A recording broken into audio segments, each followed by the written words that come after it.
ভাই আর্জেন্টিনার বিপক্ষে থাকা মানে হচ্ছে কি জানেন, নতুন নতুন প্রেমে পড়ার মতন। মানে প্রথমে ভালোই লাগে কিন্তু শেষে সেকাড়া খাইতে হয়।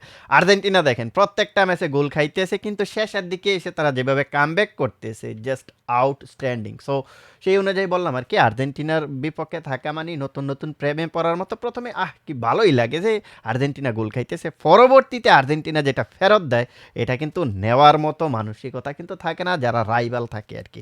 সো যাই হোক, আজকের ম্যাচের পরে মানে গতকালকের ম্যাচের পরে আপনারা যারা লিওনেল মেসিকে greatest of all time footballer না মানবেন, আপনাদের জন্য তিনটা কথা প্রযোজ্য। ফার্স্ট অফ অল, আপনি হয়তো লিওনেল মেসিকে ইচ্ছাকৃতভাবে ছোট করতে চাইতেছেন, না হলে আপনি ফুটবলটাকে ছোট করতে চাইতেছেন, না হলে আপনি গায়ের জোরে পাহাড় ঠেলার মতো কাজ করতেছেন। এই তিনটা বিষয়ের একটা বিষয় কিন্তু অবশ্যই আপনার ক্ষেত্রেই বলা প্রযোজ্য।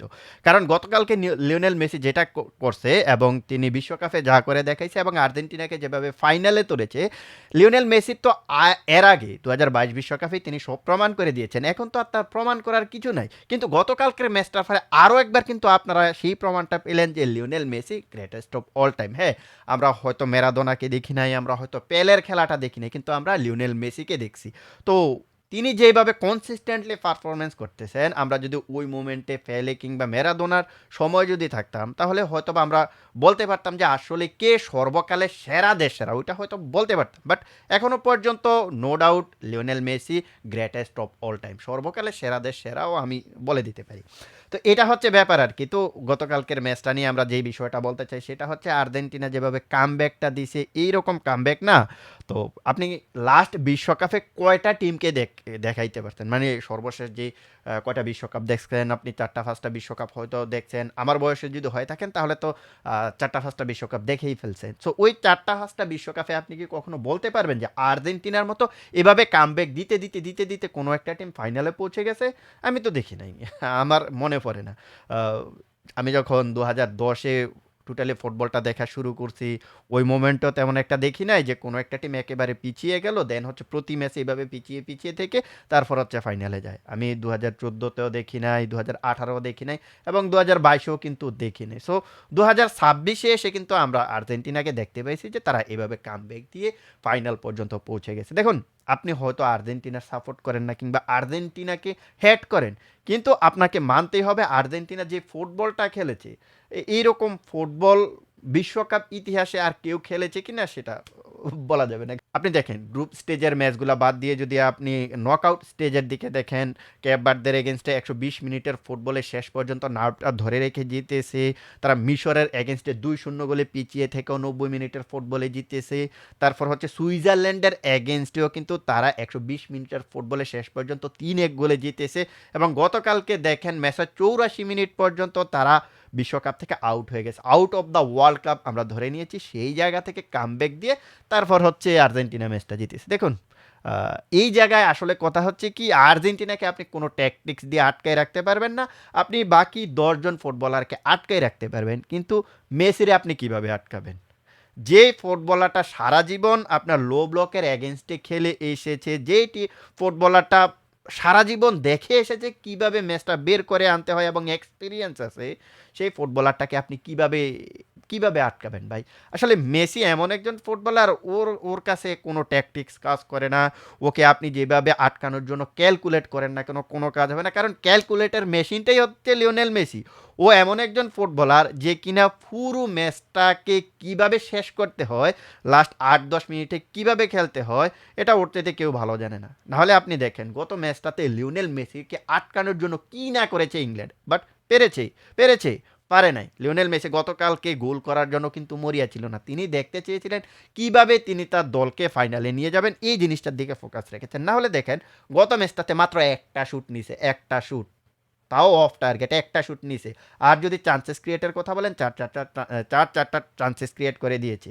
তো বুঝতেই পারতেছেন যে ফুটবলারটা গোল না করে গোল করানোর জন্য মুখিয়ে থাকে, ওরে আপনি কিভাবে আটকাবেন, কিভাবে আটকাবেন? আর এই ম্যাচটাতে আমরা দেখতে পেয়েছি ফুটবল ইতিহাসে মনে হয় এটাই সম্ভবত হয়তো হাইয়েস্ট ড্রিবলিং, যেখানে একজন সিঙ্গেল ফুটবলার একটা ম্যাচে 10-10টা সাকসেসফুল ড্রিবল করছে। এইটাই মনে হয় সম্ভবত ফুটবল ইতিহাসে সর্বপ্রথম।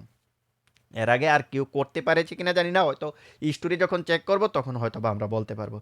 সো পুরো ম্যাচটাতে লিওনেল মেসি কিন্তু আর্জেন্টিনারে ফাইনালে তুলে দিছে। আর এই ম্যাচটাতে আর্জেন্টিনারে যারা ধরে নিয়েছিলেন যে আর্জেন্টিনা এবার বিশ্বকাপে তেমন ভালো পারফরমেন্স দেখাইতে পারবে না, কিংবা আর্জেন্টিনা এবারে বিশ্বকাপের ওই ফাইনাল পর্যন্ত যাইতে পারবেন না, এখন আপনারা কি বলবেন? দেখুন, আমি কিন্তু একটা কথা আপনাদেরকে বেশ কয়েকটা ভিডিওতে বলেছিলাম যে আর্জেন্টিনা তাদের গেমটা রিড করে লাস্ট 15 থেকে 20 মিনিটে। এই 15-20 মিনিটে তারা যেই মেন্টালিটিটা দেখায় এবং যেভাবে ম্যাচটা জিতে আনার জন্য তারা খেলে, ওইটাই কিন্তু ওদের শক্তি।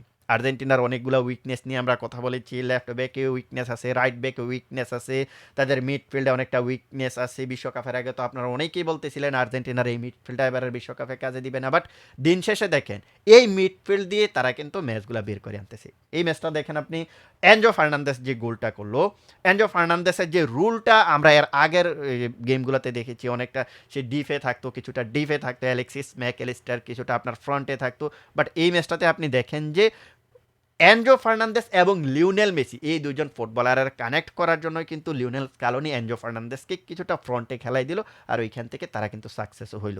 আর এই ম্যাচটাতে আর্জেন্টিনা আপনি দেখতে পারবেন যে সেট পিসে বেশ দারুণ ছিল। এবারের বিশ্বকাপে আর্জেন্টিনা সেট পিসে অনেকগুলা গোল কিন্তু করেছে। লাস্ট ম্যাচটা দেখেন ইজিপ্টের সঙ্গে, দেখেন তারা কিন্তু সেট পিসে গোল করতেছে। ওয়াল্টার স্যামুয়েল, ওদের যে সেট পিস গোলকিপ যে কোচ রয়েছে ওয়াল্টার স্যামুয়েল, ও সেট পিসে দারুণ করতেছে। আর এই ম্যাচটাতে আপনি দেখবেন যে লিওনেল মেসি সেট পিসে যখন বলগুলা সাপ্লাই দিতেছিল, বিশেষ করে কর্নার থেকে যখন সাপ্লাই দিতেছিল, ও কিন্তু ডাইরেক্ট কর্নার কিক নেয় নাই।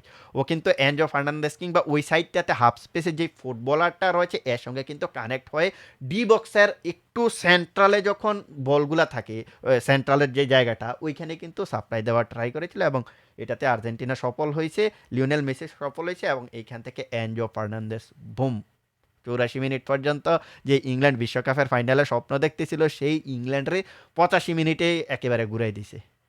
আর লাস্ট যে গোলটা আর্জেন্টিনার, যেটা এইটা কিন্তু সেট পিস থেকে এসেছে, যেখানে লিওনেল মেসি ওই কর্নার কিকটাই কিন্তু এভাবে করেছিলেন। আর শ্যুটটা এইখান থেকে আরও একটা শ্যুট এসেছিল, অ্যালেক্সিস ম্যাকঅ্যালিস্টার যেটা নিয়েছিলেন, বারে লেগে ফিরে এসেছিল, লিওনেল মেসি বলটা রিসিভ করলেন, তারপর একটা কাটব্যাক, যেখানে আমরা মনে করেছিলাম হয়তো লিওনেল মেসি একটা আপনার ওইখান থেকে কাল শুট দিবে, বাট সেটা তিনি করে নাই। ডান পায়ে একটা ক্রস কিন্তু তিনি দিয়ে দিলেন, আর লাউতারো মার্টিনেজ বুম গোল। তো এইটাই হচ্ছে ব্যাপার আর কি। আপনি যখন আর্জেন্টিনাকে নিয়ে ট্রল করবেন কিংবা আর্জেন্টিনার বিদায়টা দেখতে চাইবেন, তখন কিন্তু আর্জেন্টিনা আপনাকে এমন একটা জবাব দিবে যে জবাবের আপনার রিপ্লে যে আপনি দিবেন এটার উত্তর কিন্তু আপনার কাছে থাকবে না। সো দ্যাটস ইট, দারুণ একটা ম্যাচ দেখলাম। আমি চাই যে আর্জেন্টিনা আরও একটা বিশ্বকাপ জিতুক। তাদের অলরেডি 3টা বিশ্বকাপ। আমরা চাই যে লিওনেল মেসি তার সর্বশেষ যে বিশ্বকাপটা সেটা কিন্তু উঁচিয়ে ধরুক। স্পেনেরও কিন্তু সুযোগ রয়েছে, স্পেনের সুযোগটা বেশি দেখতেছি। তবে আমার কাছে মনে হয় যেই টিমটা ফাইনালে পর্যন্ত এভাবে ফাইট করে ফাইনাল পর্যন্ত গিয়েছে, ওই টিমটারে হারানো এতটা পসিবল হবে না। আর স্পেন আমার কাছে মনে হয় না যে হারাইতে পারবে, কারণ মেন্টালিটির দিক থেকে আর্জেন্টিনা এই মুহূর্তে তুঙ্গে আছে। সো ওদেরকে হারানো পসিবল বলে আমার কাছে মনে হয় না। সো স্পেন যদি জিতেও, আর্জেন্টিনা কিন্তু ওদের ঘাম ছুটাই দিবে। তবে আমার কাছে যে জিনিসটা মনে হয়, স্পেন জিততে পারবে না, সম্ভবত আর্জেন্টিনা আরও একবার বিশ্বকাপটা জিততে চলেছে। সো এই ব্যাপারে আপনাদের মতামত কি সেটা কমেন্ট সেকশনে জানাতে পারেন। আল্লাহ হাফেজ।